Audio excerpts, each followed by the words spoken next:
My name is Tejaswini. I'm final year DMB PG from KKCTH. Today, I'm going to present about acute flaccid paralysis and COVID-19 infection. And I'm presenting this on behalf of Department of Pediatrics and Department of Neurology.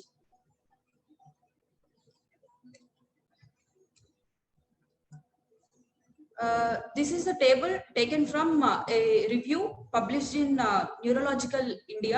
Neurology India, showing neurological manifestation of COVID-19. As we can see in this table, it can range from common and unserious complications like headache and myalgia to more serious and rarest complications like encephalitis, meningoencephalitis, ADEM, and coming to peripheral nervous system, GBS, and Miller-Fisher syndrome. So the COVID-19 enters into and acts, it is a multi-system involvement causing virus, and it enters all the organs and the CNS. The neuroinvasiveness of COVID-19 is described by the cerebral vessels endothelium are lined by ACE2 receptors, and which is considered as viral entry point for the virus. And why I'm presenting this?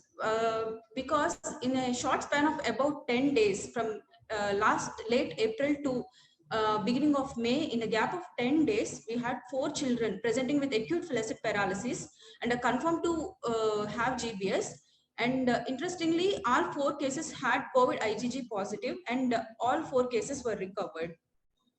Now I would like to share the details of the 4 cases. And all children, like there are 4 children, among them 2 females and 2 males, and age group of 4 children ranging between 1 year and 8 years. And among them, all presented with symptoms of lower limb weakness, which is of ascending or progressive type, and 3 out of these 4 children had associated neuropathic leg pain. And among these, 2 children had prodromal symptoms like fever, and 1 child had fever along with diarrhea. Whether it was considered as COVID illness, it was not considered as COVID illness, and not tested also previously. And 3 children had no autonomic symptoms, while the child 4 at the time of presentation had no autonomic instability, but during the hospital course developed hypertension and tachycardia. Bladder involvement also had, one child had gallbladder involvement in the form of bladder retention. However, the 4 children had no definitive contact history with COVID-19. On examination, sensorium was normal in 4 children and tone was hypotonia in 4 children. Among them, 2 children had bilateral facial weakness, while other cranial nerves are found to be normal. All 4 children had areflexia, and only the child 4 at the time of admission had no issues, but during the hospital course developed respiratory distress requiring ventilation. We further evaluated the 4 children and found to have COVID-19 RT-PCR negative, and COVID antibodies IgM is negative on all 4 children, but it is positive in all 4 children, IgG. And MRI spine with contrast was done in 3 children, which showed enhancing nerve roots, which is suggestive of GBS. And nerve conduction studies were done in 3 children, and among them 2 showed AMSAN variant and 1 showed demyelinating variant, and 1 child couldn't be done because of financial constraints. CSF analysis was not done in 4 children.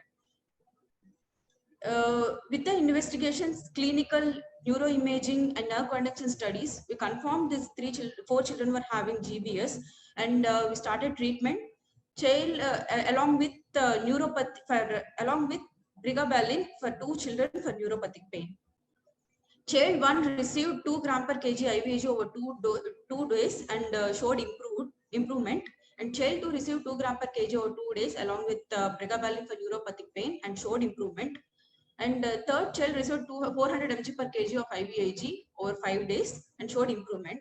Only the 4th child, after receiving a first dose of IVIG, showed worsening of symptoms in the form of dysphagia and also respiratory distress after receiving 2 days of receiving first dose of IVIG.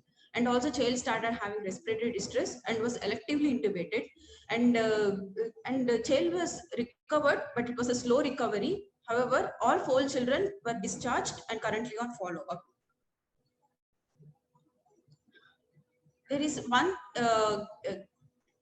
review article published in August of 2020, which showed in that 31 cases were reviewed in view of GBS in COVID-19.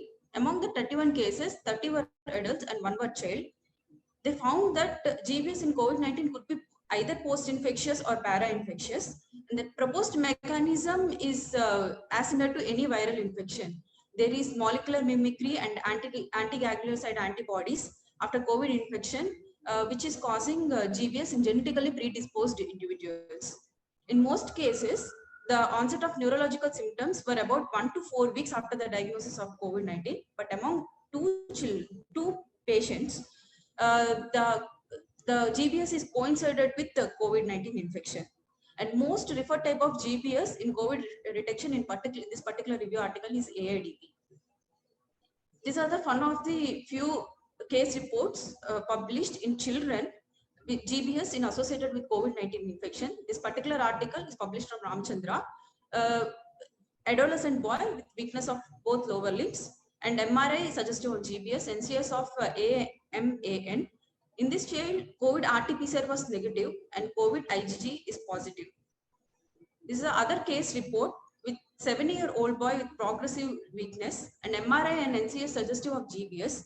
In this child, both RT-PCR and antibodies both are positive. They also done RT-PCR in CSF, which is negative. This child was treated with IVIG and improved.